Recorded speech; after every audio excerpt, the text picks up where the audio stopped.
हमने रीतिकाल पढ़ा था, रीतिकाल के 3 प्रकरण पढ़े। अब रीतिकाल से रिलेटेड कुछ फैक्ट्स हैं, रीतिकाल संबंधी कुछ प्रमुख तथ्य हैं सामान्य परिचय के बारे में। सबसे पहले रीतिकाल का नामकरण और उनके प्रसूता, मतलब रीतिकाल के क्या क्या नामकरण हुए और उन नामकरण करने वाले कौन कौन से कवि थे। तो पहला नाम, इसको रीतिकाल को अंधकार काल के नाम से जाना जाता है, ये कहा था त्रिलोचन ने। त्रिलोचन के अनुसार रीतिकाल को अंधकार काल भी कह सकते हैं। दूसरा है कला काल, ऐसा कहा था डॉक्टर रामशंकर शुक्ल ने, जिनको हम रसाल भी कहते हैं। कला काल किसने कहा? डॉक्टर रमाशंकर शुक्ल, जिनको रसाल कहते हैं, और भागीरथ मिश्र, इन दोनों ने इसको कला काल कहा है।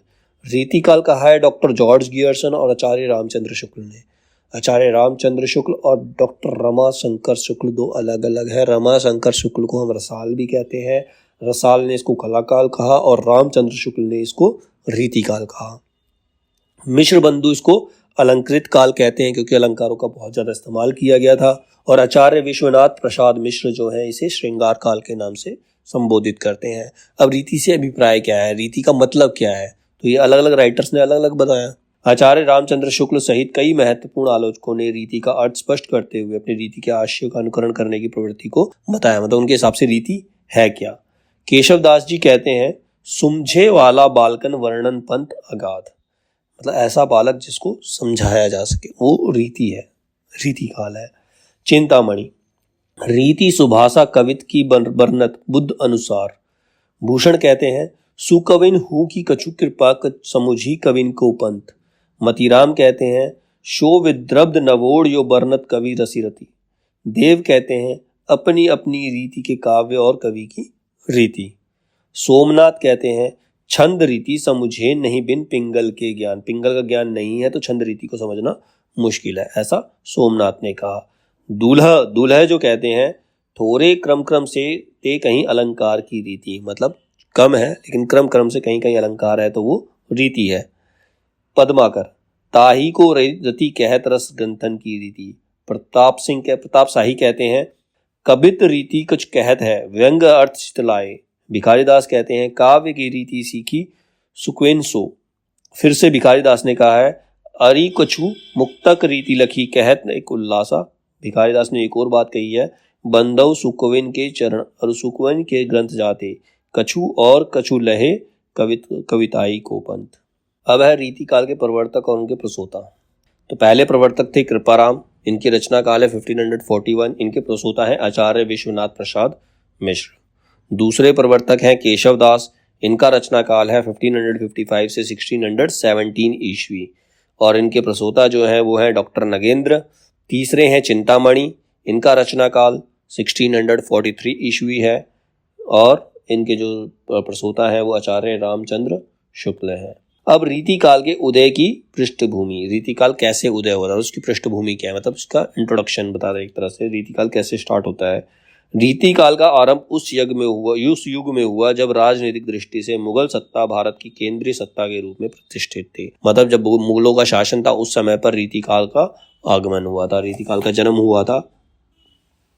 सामाजिक रूप से यह काल भी सामंतवादी स्थितियों का ही काल है। इस युग में फारसी काव्य परंपरा का भी हिंदी पर प्रभाव पड़ने लगा था। फारसी काव्य परंपरा की प्रमुख विशेषता यह है कि इसमें कविताएं प्राय प्रेम के विरह पक्ष पर केंद्रित होती थी। प्रेम के बारे में लिखा जाता था लेकिन विरह पक्ष को अत्यधिक एक्सप्लेन किया जाता था। रीतिकाल के उत्तरार्ध का समय केंद्रीय मुगल सत्ता के टूटने का समय है। उत्तरार्ध मतलब सेकेंड हाफ, जब वो खत्म हो रहा है, तो उस समय क्या होता, मुगल सत्ता टूटने लगी थी, मुगल सत्ता जो थी वो बिखरने लगी थी। इस समय मुक्ति की भावना दो रूपों में हिंदी में पैदा हुई, एक रीति मुक्त और एक रीति इतर। रीति काल में दरबारों के बाहर भी कविताएं रची जाती रही हैं। रीति काल की गैर दरबारी कविता में प्राय दो परंपराएं हैं, नीति काव्य और भक्ति काव्य। रीति काल में क्या थी, दरबारी कविताएं थी, लेकिन उससे अलग भी गैर दरबारी कविताएं हैं। उसकी दो परंपराएं हैं, एक है नीति काव्य और दूसरी है भक्ति काव्य।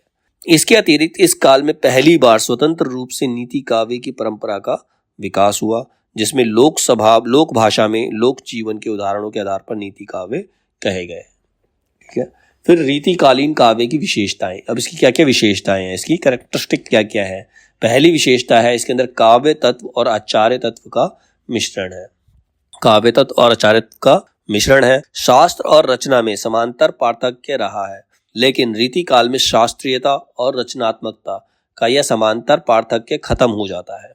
केशवदास, चिंतामणि, भिखारीदास और पद्माकर जैसे रचनाकारों की मूल चिंता संस्कृत काव्य शास्त्र के नियमों के आधार पर रचना करना और उस शास्त्र को लोक भाषा में रूपांतरित करना है। मतलब क्या, संस्कृत काव्य शास्त्र के नियमों के आधार पर रचना करेंगे और उसे फिर लोक भाषा में ट्रांसलेट करेंगे। इसीलिए इन कवियों को आचार्य कवि भी कहा गया, क्योंकि वो लोगों को समझाना चाहते, लोगों को सिखाना चाहते, इसीलिए वो आचार्य है। ठीक है।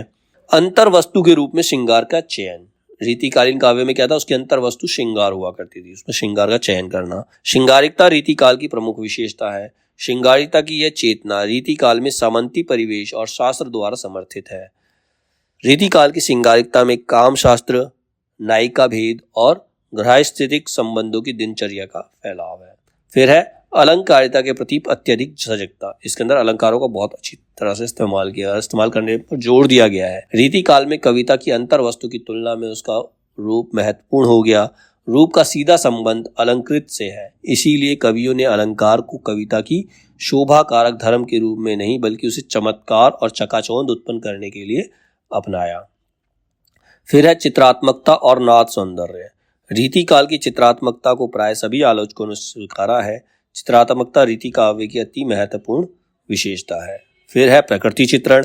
रीति काव्यों का प्रकृति चित्रण सामान्यतः उद्दीपन विभाव से ही के रूप में ही हुआ है। उद्दीपन विवाह मतलब जब दो प्रेमी विरह बिछड़ गए हैं तो जो उन्हें वातावरण है उन्हें काटने को दौड़ता है, उन्हें सुंदर वातावरण भी दुख देने वाला लगता है। इस प्रकार के प्रकृति चित्रण इन्होंने किए हैं, जैसे बादल, चांदनी, मलय समीर, नदी और वसंत जैसे प्रकृति उपादानों को रीति काव्य ने अपना विषय बनाया है। प्रेमानुभूति की मानसलता। अब प्रेम की अनुभूति, प्रेम रीति काव्य का केंद्रीय विषय है, लेकिन सामंती वातावरण के दबाव और रुचियों के कारण इन कवियों ने प्रेम में नितांत दैहिक और उत्तेजक प्रसंगों एवं चित्रों को ही अपनी कविता में व्यक्त किया है। मतलब इन्होंने उसको ज्यादा फिजिकल बना दिया है।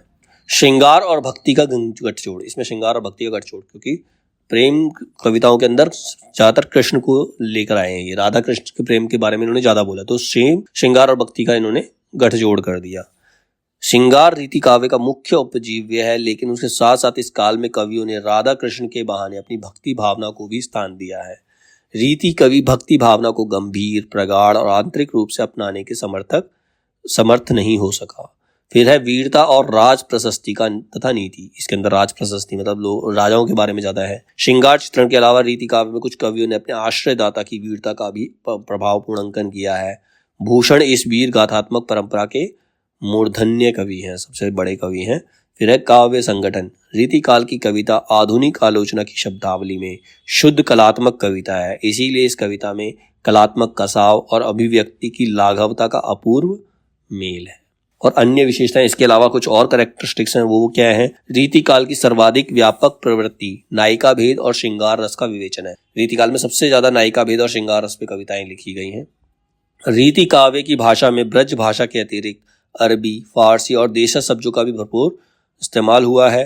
काव्य शैली के रूप में इन कवियों ने मुक्तक को ही अपनाया है, जैसे दोहा, सवैया, कवित इस काल के प्रधान छंद हैं तथा गौण रूप में दूसरे सेकेंडरी इन्होंने रौला, सोरठा, बरवे और छप्पे छंदों का भी प्रयोग किया है। सवैया रीतिकाल का मधुरतम छंद है। देव, मतीराम, पद्माकर इत्यादि कवियों ने सव्यों में वर्णनात्मकता और नीति तत्व दोनों का सुंदर समावेश किया है। अब है रीतिकाल में आचार्यत्व। आचार्य तत्व कैसे है इसके अंदर? भारतीय काव्य शास्त्र में 3 प्रकार के आचार्य हुए। 3 प्रकार के कौन कौन से? उद्भावक आचार्य, व्याख्याता आचार्य और कवि शिक्षक आचार्य। उद्भावक जो सिर्फ भावनाओं को उत्पन्न करते, समझाने का प्रयास करते हैं। व्याख्याता आचार्य मतलब जो किसी चीज को एक्सप्लेन करते हैं, उसकी व्याख्या करते हैं। और कवि शिक्षक आचार्य मतलब जो कवियों को पढ़ाते हैं, आगे कवि बनाते हैं। पहली श्रेणी में ऐसे उद्भावक आचार्यों का स्थान है जिन्होंने काव्य शास्त्र में किसी मौलिक सिद्धांत का आविष्कार या काव्य संप्रदाय का प्रवर्तन किया है, कुछ खोज की है उन्होंने। दूसरी श्रेणी में वे आचार्य आते जिन्होंने काव्य के अंगों की मौलिक व्याख्या की है। दूसरे में उन्होंने कुछ नया नहीं किया, लेकिन उनको एक्सप्लेन किया है। तीसरी श्रेणी में कवि शिक्षकों की है, जो टीचर्स हैं। इन मानदंड पर रीतिकाल के अधिकांश आचार्य कवि मूलतः कवि शिक्षक एवं व्याख्याता आचार्य की श्रेणी में आते हैं।